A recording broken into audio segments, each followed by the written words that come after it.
Students, in our last video lecture, we have discussed about the layout of the structure, the two methods for the layout of the structure, that is the center line method and face line method.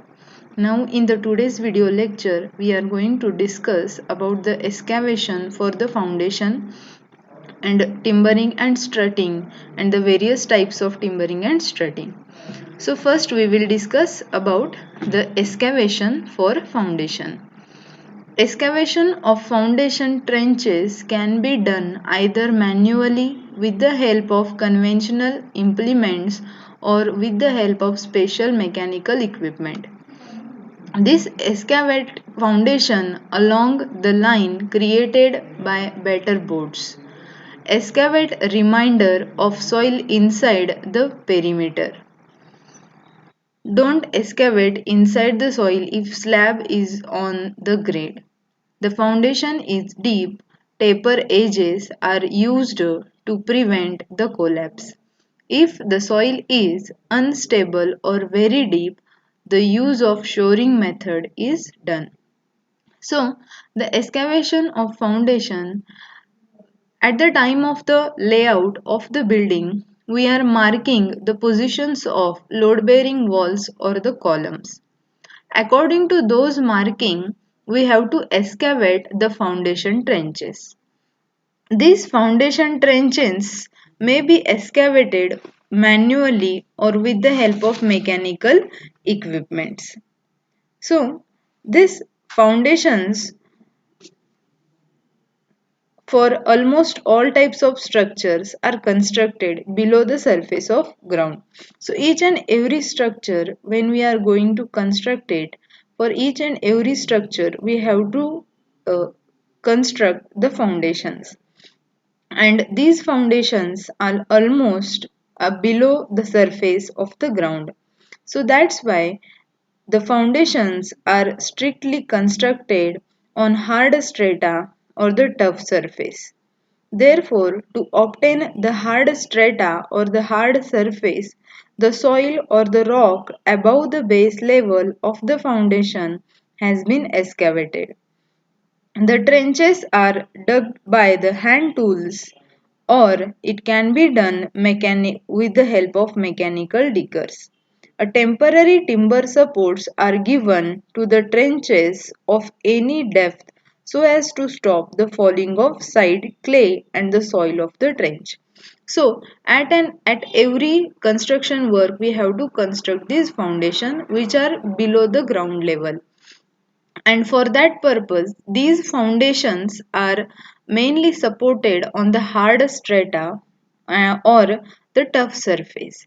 And when we are going on the site, so at the top surface we are having a loose soil. So for the purpose of this hard strata or the tough surface, we have to excavate the soil so that we can get the hard strata required for the foundation purpose. And this excavation may be done with the help of the various tools, manually or mechanical, with the help of mechanical equipments. याचं meaning काय तर जे काही आपण construction म्हणजे कुठल्याही पद्धतीचं construction असू दे जे आपण कन्स्ट्रक्ट करतो, मग ते बिल्डिंग असू देत किंवा अदर कुठल्याही टाईपचं कन्स्ट्रक्शन असू दे, फॉर दॅट पर्पज प्रत्येक कन्स्ट्रक्शनसाठी आपल्याला फाउंडेशन प्रोव्हाइड करणं गरजेचं असतं. सो हे फाउंडेशन ज्यावेळी आपण प्रोव्हाइड करतो त्यावेळी फाउंडेशन हे नेहमी हार्ड स्ट्रेटा किंवा टफ सरफेसवरती कन्स्ट्रक्ट करावं लागतं. याचं रिझन काय तर ज्यावेळी आपण फाउंडेशन हार्ड स्ट्रेटावर कन्स्ट्रक्ट करतो त्यावेळी जो काही पूर्ण बिल्डिंगचा लोड आहे तो लोड व्यवस्थित खाली ट्रान्सफर होतो आणि फाउंडेशनचं सेटलमेंट होत नाही. तेच जर आपण फाउंडेशन एखाद्या लूज सॉइलवरती कन्स्ट्रक्ट केलं तर त्या केसमध्ये ती जी काही लूज सॉइल आहे ज्यावेळी तुमचं पूर्ण बिल्डिंगचा लोड त्या सॉइलवरती पडणार आहे त्यावेळी ती कॉम्पॅक्ट होते आणि त्यामुळं कॉम्पॅक्ट झाल्यामुळं त्याचं सेटलमेंट होतं. आणि हे होऊ नये म्हणून आपण काय करतो, फाउंडेशन्स हे कुठल्याही हार्ड स्ट्रेटावरती बिल्ड करतो. आणि मग ज्यावेळी आपल्याला फाउंडेशन्स बिल्ड करायचे असतात त्यावेळी हार्ड स्ट्रेटा अवेलेबल व्हावा यासाठी आपण एक्सकॅव्हेशन करतो. आता हे एस्कॅव्हेशन कसं केलं जातं, तर ज्यावेळी आपण लेआउट करतो त्यावेळी लेआउट करत असताना आपण जे काही आपले लोड बेअरिंग वॉल्स असतील किंवा आपले कॉलम असतील त्याच्यासाठी आपण पहिल्यांदा काय केलेलं असतं, मार्किंग केलेलं असतं ऑन द ग्राउंड, आणि अकॉर्डिंग टू दॅट मार्किंग आपण एस्कॅव्हेशनची प्रोसिजर कॅरी आउट करतो. मग हे एस्कॅव्हेशन आपण मॅन्युअली करू शकतो किंवा मेकॅनिकल इक्विपमेंट वापरून करू शकतो. एखादा सपोज स्मॉल वर्क असेल तर त्या केसमध्ये एस्कॅव्हेशन हे मॅन्युअली कॅरी केलं जातं, आणि लार्ज एरिया असेल किंवा लार्ज वर्क असेल तर त्या केसमध्ये एस्कॅव्हेशन हे स्पेशल मेकॅनिकल इक्विपमेंट किंवा डिगर्स वापरून केलं जातं. So this is all about the excavation for foundation.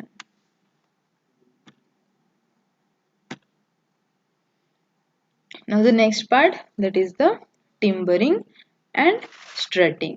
So timbering and strutting is a method of giving a temporary supports to the sides of the trenches when the depth of trench is large or when the subsoil is loose. तर timbering आणि स्ट्रटिंग म्हणजे काय, तर ज्यावेळी आपण एस्कॅव्हेशन करतो फाउंडेशनसाठी, ज्यावेळी आपण ट्रेंचेस एस्कॅव्हेट करतो त्यावेळी ही जी काही वरची लूज सॉइल आहे ती लूज सॉइल काय होते, एस्कॅव्हेशन केल्यामुळे त्याचा सपोर्ट निघून जातो आणि ही ती लूज सॉइल परत काय होते, खड्ड्यामध्ये पडायला वरून चालू होते. आणि मग हे होऊ नये त्यासाठी आपण काय करतो, टिम्बरिंग आणि स्ट्रटिंग प्रोव्हाइड करतो. So timbering is also called as a shoring. It consist of timber boards and the struts to give the temporary support to the sides of the trench. म्हणजे हे जे काही शोरिंग आहे किंवा timbering आहे हे आपण कशासाठी प्रोव्हाइड करतो, तर आपण जे काही ट्रेंच एस्कॅव्हेट केलेत फाउंडेशनसाठी किंवा जे काही डिग्स आपण एक्सकॅव्हेट केलेत फाउंडेशनसाठी, तर त्यासाठी जो वरचं लूज सॉइल आहे त्या सॉइलला सपोर्ट मिळावा यासाठी आपण काय करतो, टिम्बरिंग आणि स्ट्रटिंग प्रोव्हाइड करतो. So the timbering and strutting is a method of giving temporary support to the sides of the trench when the depth of the trench is large or when the subsoil is loose or very soft. So this timbering, it is also known as a shoring. This timbering, it consists of a timber boards and the struts to give the temporary supports to the sides of the trenches. The methods of timbering and strutting are given into the next slide. So these are the 5 methods of the timbering and strutting. First, that is the box sheeting. Second, stray bracing. Third, runner system. And fourth, vertical sheeting. And fifth, that is the sheet palings. Now we will see one by one. So we will go for first, that is the box sheeting. If the depth of the excavation is up to 4 meters and the soil is loose, the box sheeting method is used. So for each and every type of the sheeting method or each or every type of the timbering and strutting method, that depends on the depth of excavation and what type of soil is present over there. म्हणजे ह्या ज्या काही 5 method आहेत या 5 method कशावरती depend आहेत, तर ज्या पद्धतीच आपल्याला एक्सकॅव्हेशनची डेप्थ किती घ्यायची आहे आणि त्या ठिकाणी कुठल्या पद्धतीचं सॉइल प्रेझेंट आहे ह्याच्यावरती आपण काय करतो, कुठल्या टाईपचं टिम्बरिंग आणि स्ट्रटिंग प्रोव्हाइड करायचं हे डिसाईड करतो. सो हे जे आपलं पहिल्या टाईपचं शीटिंग आहे, that is the box sheeting. This is provided up to the depth of 4 metre and the soil is loose. In that case, we are providing the box sheeting method to the excavated trenches. So this method, it is just like the box consisting of vertical sheets held in the position by horizontal rows of walls and made tightened by providing the strut. If the soil is very loose, that time the horizontal sheets are provided and supported by the vertical weights and made tighten on the both sides by horizontal strutting. The braces are provided when the height is more. म्हणजे आता ज्यावेळी आपण box sheeting करतो त्यावेळी box sheeting करत असताना सुद्धा परत 2 केसेस येतात. ह्या 2 केसेस कुठल्या, तर आपण ते with the help of image I will show you. So you can see these two images. This one for the vertical sheeting and this is for the horizontal sheeting. आता ज्यावेळी soil जास्त loose नसते किंवा depth of एक्सकॅव्हेशन थोडी कमी असते तर त्यावेळी काय केलं जातं, हे जे काही व्हर्टिकल शीट्स आहेत पहिल्यांदा ह्या सगळ्या व्हर्टिकल शीट्स आतल्या उभ्या करून घेतल्या जातात आणि या व्हर्टिकल शीट्सना या होरिझॉन्टल वेल्सनी सपोर्ट दिला जातो आणि त्याला आपण स्ट्रट्सनी कनेक्ट करतो किंवा सपोर्ट करतो. Okay, this is the first case. And second case is इथं जे आपण व्हर्टिकल शीटिंग प्रोव्हाइड केलंय ह्या ठिकाणी आपण काय करतो, होरिझॉन्टल शीटिंग प्रोव्हाइड करतो if the soil is too loose. In that case we are providing this horizontal sheeting. For this horizontal sheeting we are providing this vertical wells and for this vertical wells support we are providing the struts. So these are the two types in the box sheeting, that is the when the soil is too small, when the soil is very when the soil is too ज्यावेळी soil जास्त loose नसते तर त्या case मध्ये आपण काय करतो, vertical sheets provide करतो with the support of the rows of the horizontal wales and these are the tighten with the help of struts. Second case काय आहे, तर ज्या ठिकाणी लूज सॉइल असते त्या ठिकाणी आपण होरिझॉन्टल शीट्स प्रोव्हाइड करतो आणि त्या होरिझॉन्टल शीट्सना आपण वर्टिकल वेल्सनी सपोर्ट करतो आणि त्याचे जे वर्टिकल वेल्स आहेत ते स्ट्रटनी टाइटन केले जातात. So this is the box sheeting. So here it is figure of the box sheeting. Now we will see the second type, that is the stay bracings. So when the depth of the excavation is up to 2 meters, then the stay bracings method is adopted to support the sides excavated in the fairly firm soil.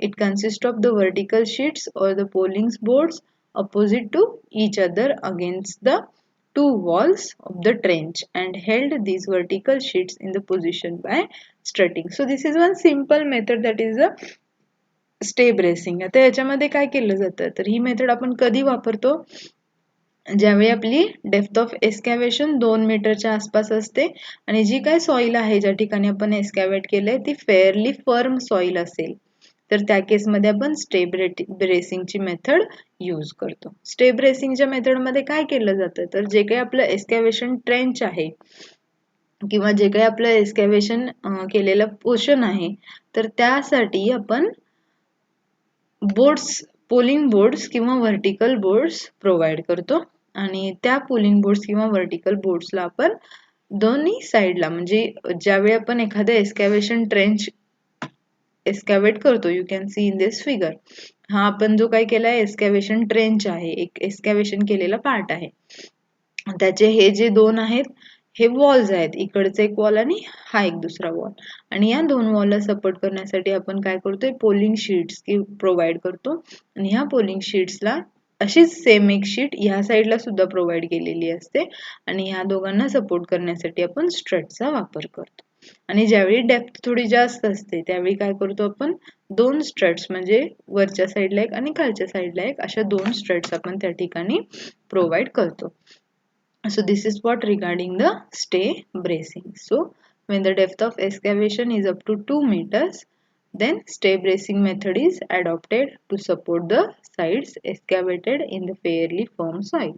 It consists of the vertical sheets or the poling boards opposite to each other against the two walls of the trench and held these vertical sheets in the position by the strutting. Now we will see the third method, that is the runner system.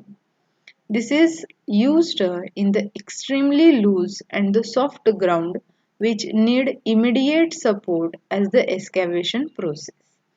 म्हणजे runner system कुठे वापरली जाते, तर ज्या ठिकाणी extremely loose ground आहे किंवा soft ground आहे तर त्या ठिकाणी आपल्याला काय करावं लागतं, एक्सकॅव्हेशन केल्या केल्या इमिडिएटली त्याला सपोर्ट प्रोव्हाइड करावा लागतो.